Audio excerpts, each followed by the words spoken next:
We bring you the latest edition of MBC News with me, Kumbukani Piri, alongside Lini Mponda, our sign language interpreter. Tonight, our top stories. President Chakwera arrives in Dar es Salaam, Tanzania for the 300 Energy Summit with high hopes of connecting 75% of the country's population to electricity by 2030. A court in Lilongwe finds former presidential guard Norman Chisale with a case to answer on impersonation, presenting false information to a public officer and intimidation. And Malawian Airlines to start flying to the northern region.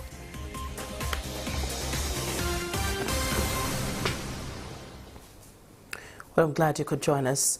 President Dr. Lazarus Chakwera and the First Lady, Madam Monica Chakwera, have arrived in Dar es Salaam, Tanzania, where the President will attend the Mission 300 Africa Energy Summit, currently underway, and will come to an end on Tuesday.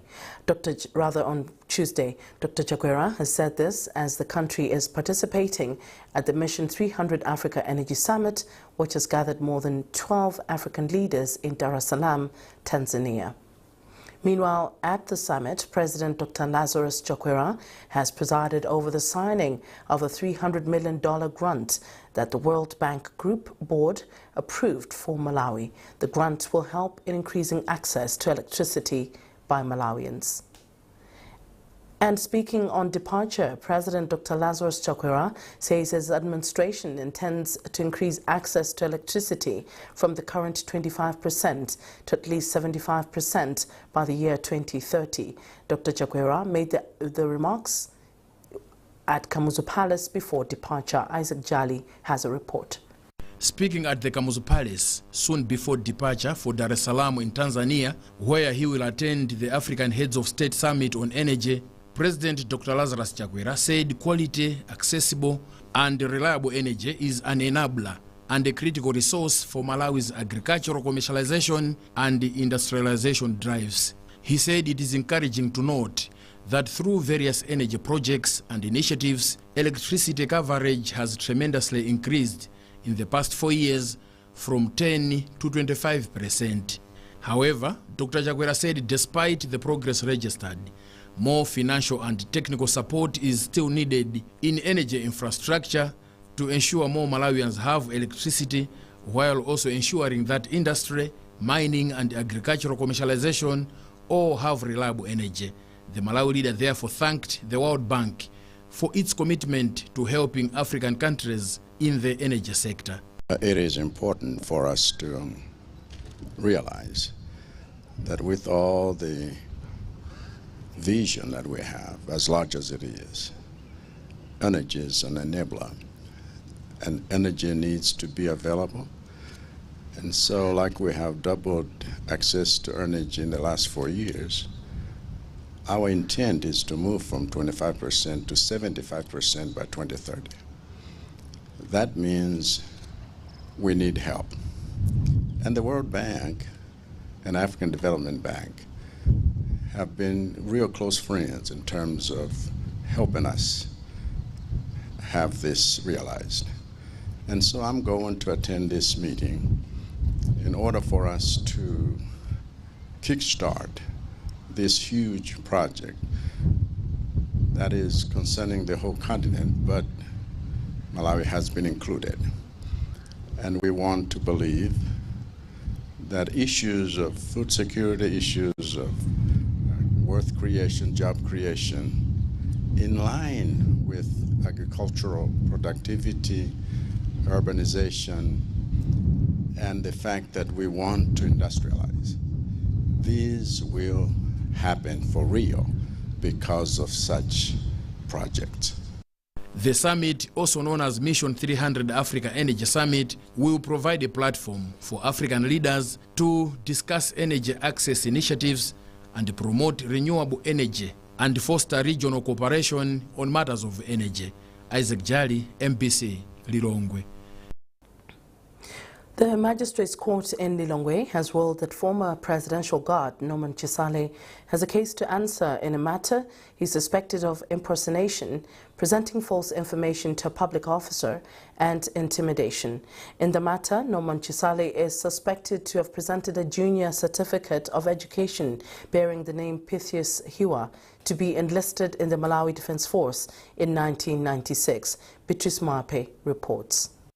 Delivering her ruling, Judge Madaliso Chimwaza said facts indicate that both Chisale and Hiwa were students at Nsibe Community Day Secondary School, where Chisale failed JCE examinations while Hiwa passed. Chimwaza said Hiwa was informed that Chisale went to collect Hiwa's certificate from a late brother, and Hiwa reported it stolen to the Malawi Defense Force, ACB, as well as Legal Aid Bureau. In addition, Chimwaza said through witnesses who included Hiwa himself, MANEB Chief Executive Officer and MDF Recruitment Officer, the court established that Norman Paulos Chisale was employed by the Malawi Army with a JCE certificate bearing the name Pythias Hiwa. Chisale was also known as Pythias Hiwa the entire period he served and retired at MDF. Further to that, she has added that evidence obtained from the first witness, Pythias Hiwa, showed that Chisale was intimidating Hiwa at his house in Area 23 till he fled the country for Zambia. Chimwaza says the court has sufficient grounds that the accused Norman Chisale had the opportunity to commit the crimes. Madaliso Mkagala is the Director of Public Prosecutions. We have been at this stage for quite some time. This case started in 2021, if I'm not mistaken, if not before. And this is 2025. Surely a case with just 6 witnesses, we should have been done by now. So we are seeking the court's indulgence that at least on the stage of defense, we should at least do it a little bit more quicker than we did in the state case. The case has since been adjourned to 14th March. And in another case, the state is seeking to forfeit Norman Chisale's assets estimated to be worth over 5 billion kwacha. The state has since amended the charge sheet, adding 2 counts relating to money laundering. Director of Criminal Litigation, Zigwandi Antumalunda, says the amended charges will not affect progress of the case. By amending, we removed charges under the declaration, Public Officers Declarations Act. We removed them. They are misdemeanors. We removed them. And we have added more serious offenses of money laundering, 2 counts of money laundering, the basis of the objection. Meanwhile, Chisale's lawyer, Gilbert Konyongwa, has asked the courts to grant them time to go through the amended charge sheet and file objections before plea taking and plan how to proceed with the certificate case. We need to go through and see before we come back. The High Court has since adjourned the assets case to 19 February for plea taking. Beatrice Mwape, MBC News, Lilongwe. The Indian government has reaffirmed its commitment to further boost Malawi's agricultural produce exports to India and create more opportunities for farmers and businesses. Indian High Commissioner to Malawi was speaking in Lilongwe during the commemorations of the 76th anniversary of the Indian Republic and 60th anniversary of diplomatic relations with Malawi. Yamikani Simtowe has a report. Representatives, heads of missions and senior Malawi government officials, including Deputy Minister of Foreign Affairs and International Cooperation, Patricia Kainga Nangozo, joined members of the Indian community who are celebrating 76th Republic Day of India and 60 years of diplomatic relations between India and Malawi. Indian High Commissioner to Malawi said India is a reliable and committed development partner for Malawi and has contributed to skills development and capacity building of the people of Malawi through Indian Technical and Economic Cooperation Program and Indian Council for Cultural Relations scholarships. There's a lot of opportunities for Malawi to export. So I keep telling my colleagues, Malawian interlocutors, you grow anything, we will consume. See, we are the largest populated country in the world, 1.4 billion. So we are looking for food and other population. Among other aspects, Malawi's Deputy Minister of Foreign Affairs, Patricia Kainga Nangozo, said Indian investments have significantly contributed to the growth of Malawi's economy, mainly in areas of health, capacity building, agriculture, manufacturing, as well as technology and innovation. Our relationship hasn't been just on business, it's also on different sectors like health, whereby India has also donated several equipments to Kamuzu Central Hospital, and just last week they donated equipment on the fitment of limb, which is helping the people with disabilities. So India is helping us in different sectors, and we are also benefiting in terms of capacity building. Malawi and India established diplomatic relations in 1966, while the Republic Day is celebrated in India for the adoption of their own constitution on 26 January 1950, when they transitioned in a Soviet Democratic Republic. The theme for this year's celebrations is Golden India, Heritage and Progress. Yamigan Simtowe, MBC Lilongwe. This is MBC News, a reminder of our top stories.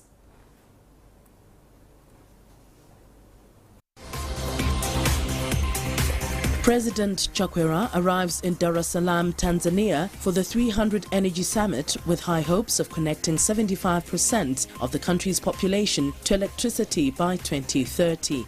A court in Lilongwe finds former presidential guard Norman Chisale with a case to answer on impersonation, presenting false information to a public officer, and intimidation. And Malawian Airlines to start flying to the northern region.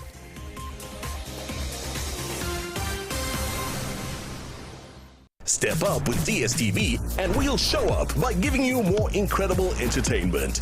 We're going to have a little fun. Upgrade your subscription between the 13th of January and the 31st of March and get an even higher package for a whole month on us. It's game time.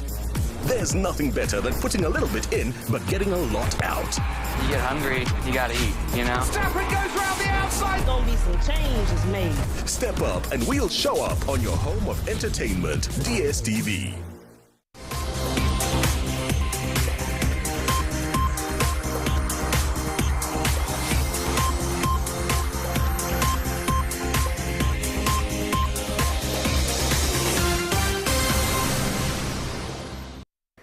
Welcome back to MBC News. Karan Tom Mutharika has insisted that he comes from the Mutharika family and is related to late former President Bingu Mutharika and former President Peter Mutharika.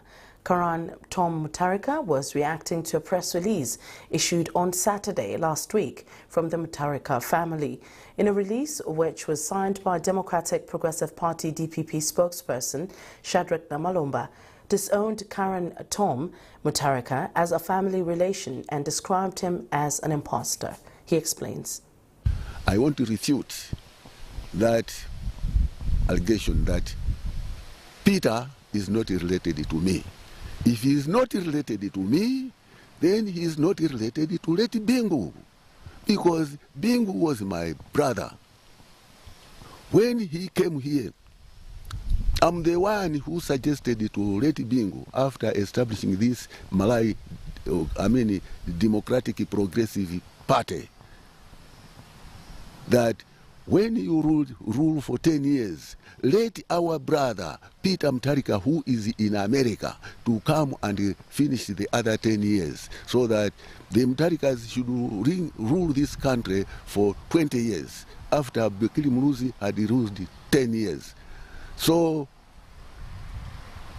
Leti Bingu was rather reluctant to take my advice, but I forced him to do that until he called him. He came back to take over the government. Today, he says he is not related to me. That is a complete lie. He is employing several people like the Namalombazi, like the other Dobadobas, like Mutorozi, to talk against me.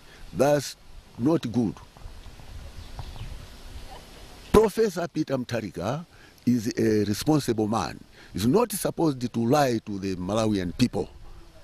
The Malawian people should know the truth from me, what I'm saying. Those people, they say, oh yeah, is Samuel Thompson. I'm not Samuel Thompson. I'm Karani Hatoni Tomu Christopher Mtari. We return to our earlier story where President Dr. Lazarus Chakwera has presided over the signing of a $300 million grant that the World Bank Group Board approved for Malawi. The grant will help in increasing access to electricity by Malawians. Justin Kweo is in Tanzania and he reports. We are at Julius Nyerere International Convention Center where more than 12 African heads of state are meeting for the Mission 300 Africa Energy Summit. But aside from this summit, there are also other meetings, and Malawi has benefited from not only the meeting here, but other side meetings. But to explain more of the benefit that Malawi has gathered here in Tanzania, I am with the Minister of Finance, Simplex Chichola Banda. Welcome. Thank you very much. What transpired today when the President, yourself and other delegates, you were meeting with officials from the World Bank? Today, as a country, Malawi has signed the 250 million grant to improve access, generation and transmission of electricity in Malawi in a project called ASSET. This is a project that will see Malawi, increasing access from 25.9% to 70% in the next 6 years. It will also help increase access to clean cooking to around 75% in the next, 3 years, and that we are expecting about 2.7 million people to have access to electricity. How does this speak to the ATM strategy which President Dr. Lazarus Chakwera announced last year during the SONA? This is a catalyst to improving the realization of the ATM strategy. What it means is that in agriculture, we always look at not only production, but also value addition. All these require energy in the form of electricity. Well, that's Minister of Finance Simplex Chichola Banda explaining more about the grant that has been signed. Justin Mkweo, MBC News, Dar es Salaam, Tanzania. Malawi Defence Force MDF has disclosed that Malawi government through the Southern Africa Development Community SADC Secretariat is working towards the repatriation of the remains of the 2 fallen soldiers killed by M23 rebels in the Democratic Republic of Congo peacekeeping mission. According to a press statement by the MDF, the remains of one of the killed soldiers was ferried to Malawi on 15th January 2025. The statement also indicates that State President Dr. Lazarus Chakwera, who is Commander-in-Chief of the MDF, has sent his heartfelt condolences to the bereaved families. Malawi Defence Force, through the Ministry of Defence, has called upon people in the country to let MDF be the trusted source of information concerning Malawi's military on peacekeeping mission in DRC, as the situation is highly unstable. Malawi, which falls under the United Nations, is obliged to collective security and sent its soldiers on 15 December 2023 to help DRC in conflict resolution and fight the rebels. Now, George Saunda, who until recently was UTM Regional Governor for the South, has resigned from the party. Confirming the development, Saunda says he is simply exercising his constitutional and legal right to join or withdraw his membership from any political party. Saunda confirmed the development to Charles Pensulo. Resigning from the UTM, that's very true. And if you have seen a memo or a letter circulating on social media, it's coming from me. That's a fact. I want to concentrate on other issues than politics, because I've got other things to do than politics. I'm a man with a family, I've got friends. So in my life I've been so busy with politics. So as I'm talking to you now, I can categorically confirm that I won't concentrate on family and the other issues, family issues. So the move from now, I'm straight going away from politics to family issues. In fact, the reason is that I'm now an old man. I'm old now. Minister of Transport and Public Works Jacob Hara says government is working on the extension of the Mzuzu runway for easy landing of big planes at the Mzuzu airport. Hara was reacting to news that the Malawi Airlines intends to introduce flights to Mzuzu and Karonga this year. Hara further said once the northern route is operational, it will enable people to have a choice on the mode of transport, hence promoting efficiency and will be of economic gain to the country. Hara added that the extension works of the airport are expected to end in March this year. Well, that's the whole reason why we're working on the airport, Mzuzu Airport. We're working on the airport so that we can introduce the flight to Mzuzu, and then we also trying to see if we can extend it to Karonga. But our priority now is Mzuzu. And so we're working on the airport, extending the runway so that we have connectivity there. The whole idea is to be able to allow the people from the north to be able to fly to the north and reduce the travel time between Lilongwe Blantyre and Mzuzu.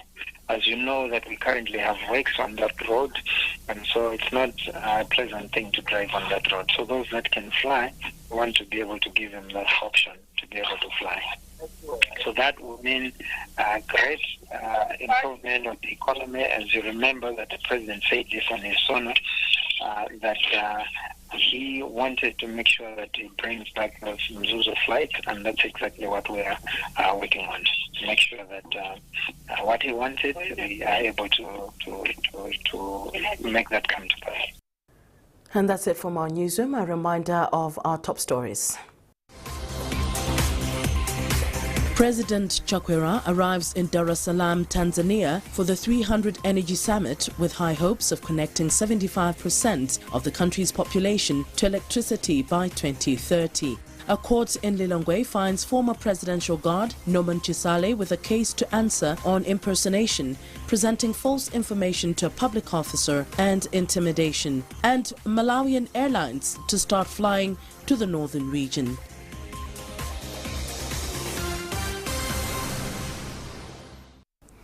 Well, you can keep abreast with all our news on our digital platforms by scanning the QR code at the top right corner of your TV screen, or get the latest news by subscribing to our SMS services by dialing *364#.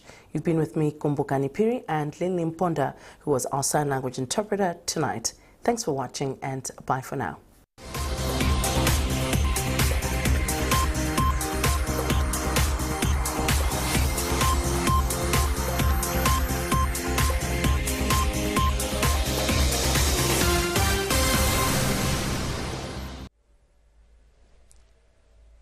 Good evening, and it's time for weather forecast. Heavy rains experienced in a period of 24 hours were recorded and reported this morning, and topping the list is Kasanta in Karonga, which reported 66 mm, seconded by Iponga, which reported 62 mm.